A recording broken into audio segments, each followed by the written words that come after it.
Imagine this. It's 3 in the morning.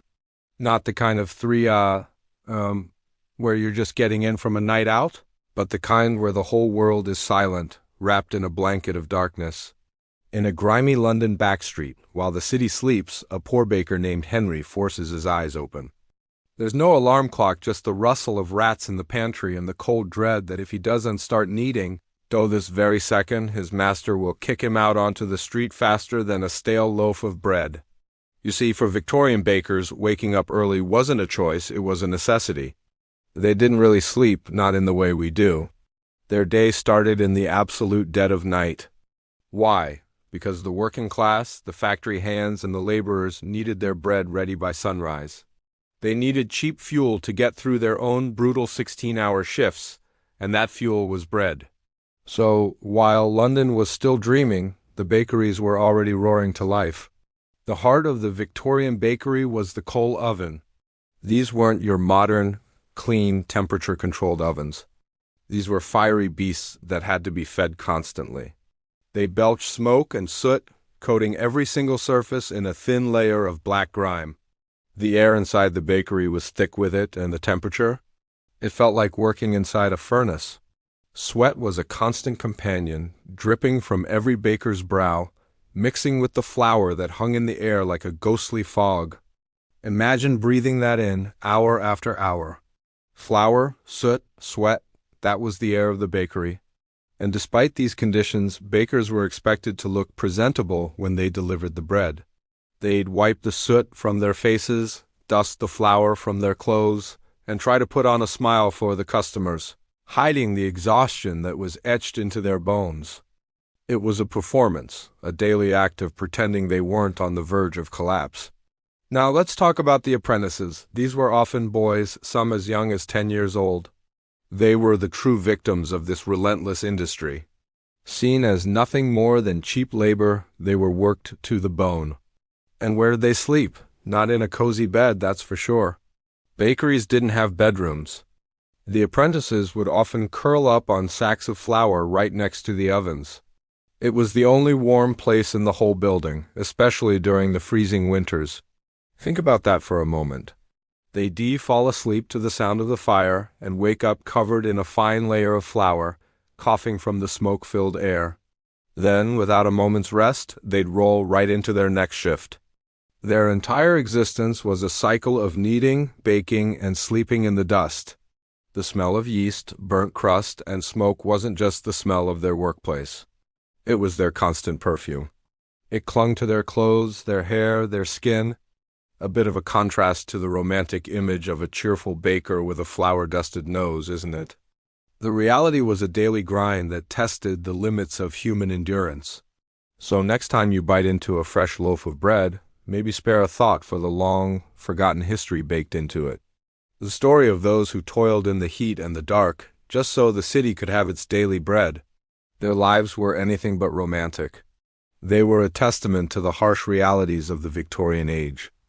Thank you so much for watching and journeying back in time with us. If you found this story fascinating, please hit that like button and subscribe for more deep dives into the hidden corners of history. We'll see you in the next video. Picture this, Victorian England.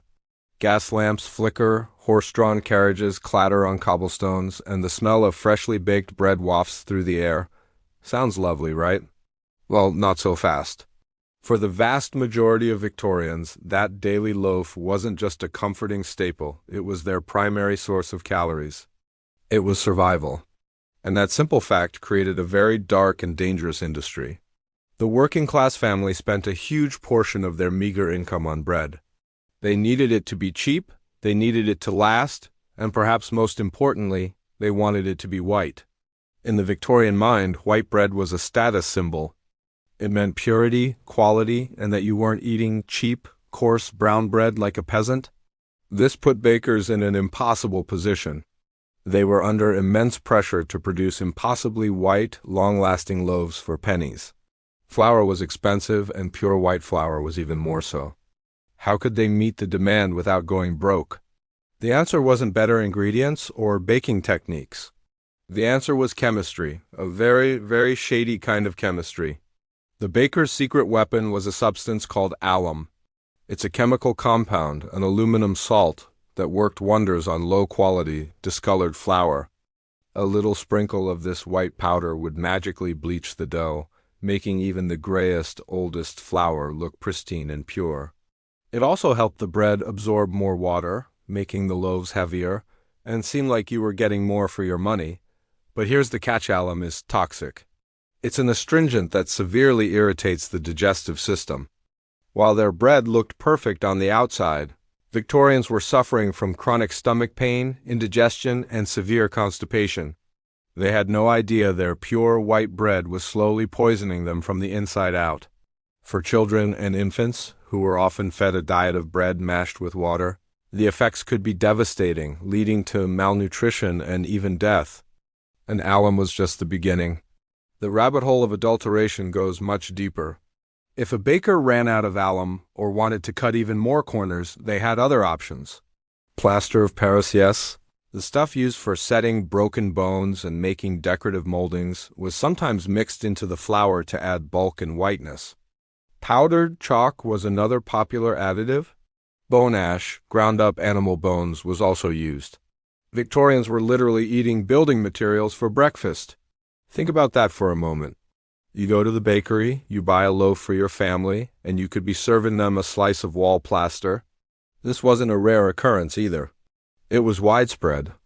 In the mid-19th century, this became a massive public scandal. Newspapers ran horrifying exposes. Scientists began testing bread samples from across London, and the results were shocking. One investigation found that a huge percentage of the city's bread was contaminated.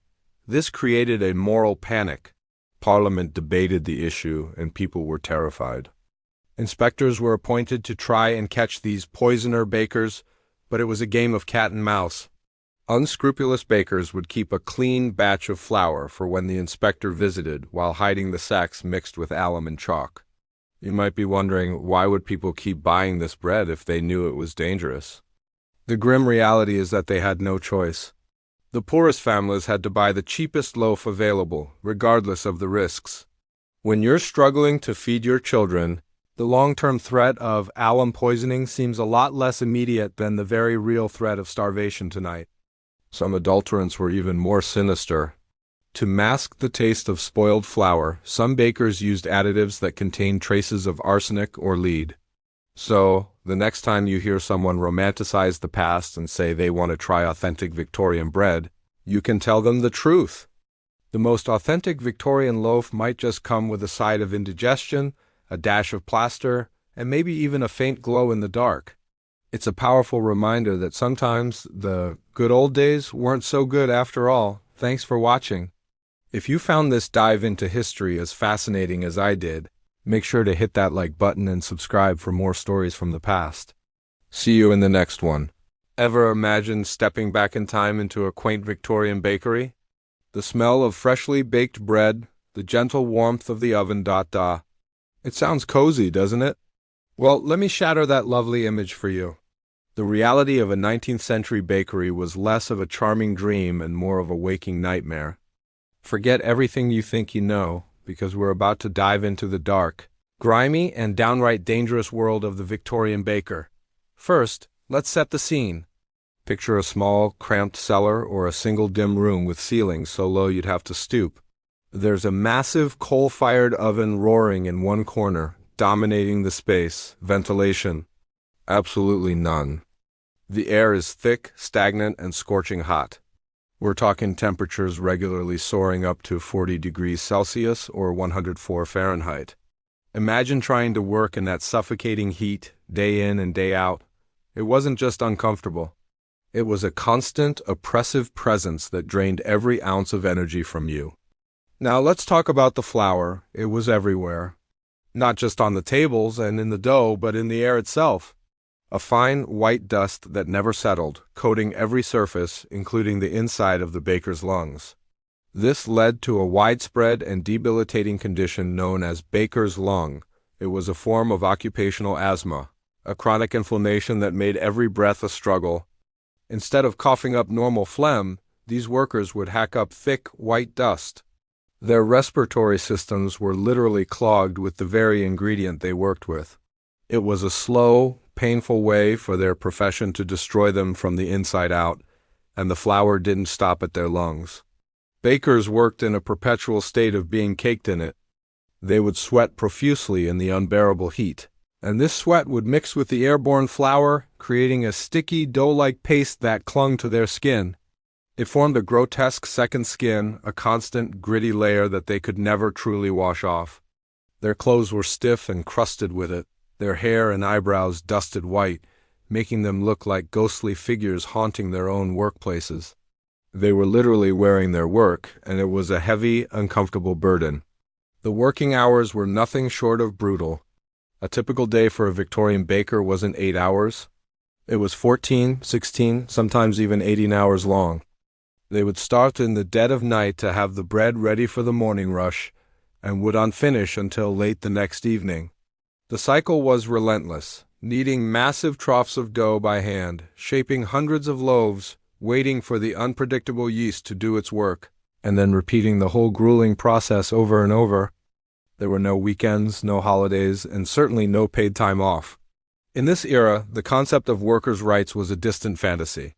Unions were practically non-existent for these tradesmen, and there were no regulations to protect them from exploitation. Your boss could be a tyrant, and you had no recourse. Stories from the time tell of bakers who would collapse from heat exhaustion only to be barked at to get up and stir the sponge, the starter dough that needed constant attention. You were seen as less of a person and more of a component in the bread-making machine. If you broke down, you were simply replaced. There was always someone else desperate enough for the work. Amidst all this misery, were there any small comforts? Perhaps.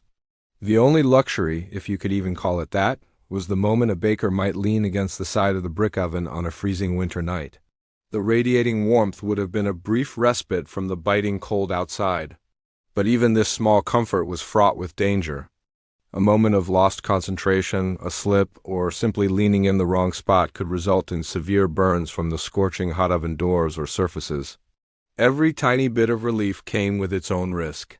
So, the next time you walk past a bakery and breathe in that wonderful aroma, take a moment to appreciate the journey. The clean, modern, and safe environment that today's bakers work in is a world away from the cramped, hazardous, and exploitative conditions their Victorian predecessors endured. They were the unsung, unseen heroes who labored through heat, dust, and exhaustion, sacrificing their own health to put a loaf of bread on our ancestors' tables. Their story is a powerful reminder of how far we've come in valuing the people behind the products we enjoy every day. Thank you so much for joining me on this look into the past. If you found this interesting, please hit that like button and consider subscribing for more deep dives into history. Let me know in the comments what piece of history you'd like to explore next. See you in the next video. Did you know that in Victorian London, the bread you ate could tell everyone exactly where you stood in society? It wasn't just food. It was a status symbol, a class divider baked into every loaf. Imagine walking down a bustling London street in the 1800s. If you were wealthy, living in the fashionable West End, your daily bread would be a soft, pillowy, almost cloud-like white loaf. It was made from finely sifted, pure white flour, a symbol of luxury and refinement. Eating this bread meant you were above the grit and grime of manual labor. It said, "I don't have to worry about getting my hands dirty." These weren't just simple loaves, either. The bakeries in these upscale neighborhoods were like jewelry shops for food. Their windows displayed delicate pastries, elaborate cakes, and dainty, sweet buns, all waiting to be purchased by ladies in silk gloves and gentlemen in top hats. It was a world of indulgence, where food was as much about pleasure as it was about sustenance. But just a few miles away in the smog-filled, overcrowded East End, the story was completely different. Here, the air was thick with the smell of coal smoke and the sounds of industry. The people who lived here, dock workers, factory hands, and their families, couldn't dream of affording that fluffy white bread. Their daily loaf was brown, dense, and heavy. It was made from unrefined, whole-grain flour simply because it was cheaper. Today, we'd probably call it artisan or healthier, but back then it was considered peasant food. It was the bread of survival, a stomach filler designed to provide enough energy for a long, grueling day of physical labor. You didn't nibble on this bread? You tore off a chunk and hoped it would last you until your next meager meal. The bakers themselves were a reflection of their neighborhoods. A baker in the West End might be a respected craftsman dealing with polite, well-to-do customers. But in the East End, being a baker was a constant battle. Customers, often struggling to feed their families, would haggle fiercely over every penny. They'd complain loudly about the quality, the price, and anything else they could think of. And they had good reason to be suspicious. Trust was a rare commodity. Some bakers, desperate to stretch their profits, would resort to all sorts of tricks. A common scam was to add extra water to the dough. This made the loaf heavier when it was weighed, meaning the customer paid more for less actual bread. It was called cheating the scales, and it was rampant. Other bakers might mix old, stale dough in with the fresh batch to save on flour. Some would even stretch their ingredients by watering down the milk or adding other, cheaper fillers. In the cutthroat survival economy of the Victorian slums, it felt like everything was fair game. Think about the relationship people had with their food. The rich saw bread as a delicate accessory to their refined lifestyle. For the poor, it was a heavy, often adulterated, block of fuel for the human machine. The divide wasn't just about taste. It was about the fundamental difference between living a life of leisure and a life of labor. The simple act of buying a loaf of bread highlighted the vast, unbridgeable gap between the classes. So, the next time you're deciding between a whole wheat loaf and a fluffy white brioche, take a moment to think about the Victorians. What we see today as a simple dietary choice was once a powerful symbol of your entire existence, a daily reminder of your place in a world of stark and often brutal inequality. It's a fascinating look at how something as basic as bread can tell such a complex story about society. Thanks so much for watching. If you found this slice of history interesting, please give this video a thumbs up and hit that subscribe button for more stories from the past. See you in the next one. Hello history lovers and welcome back to our channel. When you picture a Victorian baker, what do you see? Probably a burly man with a mustache, covered in flour, right? Well, that's only half the story. Today, we're pulling back the curtain to reveal the unsung heroes of the Victorian bakery, the women.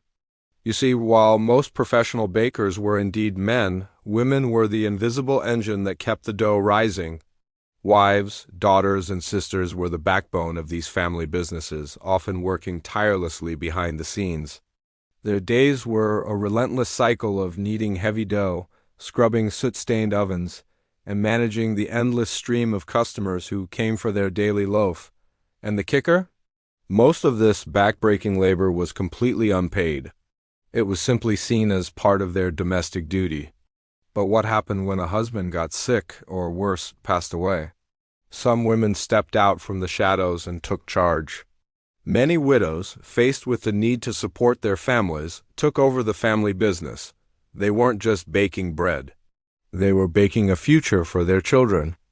These women often ran small, independent operations, sometimes just a stall in a market or a single oven in their home. They became familiar faces in their communities, their warm rolls and fresh bread becoming a local staple. Let's not romanticize it, though. This was brutal, grueling work. Imagine trying to lift a 50-pound sack of flour, not in comfy sportswear, but while laced into a tight corset and weighed down by layers of long, heavy skirts. The environment itself was a hazard. The air was thick with flour dust and coal smoke from the ovens, which led to chronic lung problems, a condition grimly known as baker's lung. The constant heat and the ever-present smell of yeast were overwhelming. And of course, the risk of severe burns from the massive, fiery ovens was a daily reality. It's no wonder that many women couldn't endure the trade for long. Despite these hardships, some women didn't just survive. They thrived. These enterprising widows became respected business owners. Their bakeries known not just for the quality of their bread, but also as hubs of local news and gossip. Customers would come for a loaf and leave with the latest neighborhood happenings. These women were pillars of their communities, proving that they could run a business just as well as any man. But it wasn't all wholesome loaves and friendly gossip. The Victorian food industry was rife with adulteration, and the baking trade was no exception. To cut costs and maximize profits, some less than scrupulous bakers would mix cheap, and sometimes dangerous, fillers into their dough.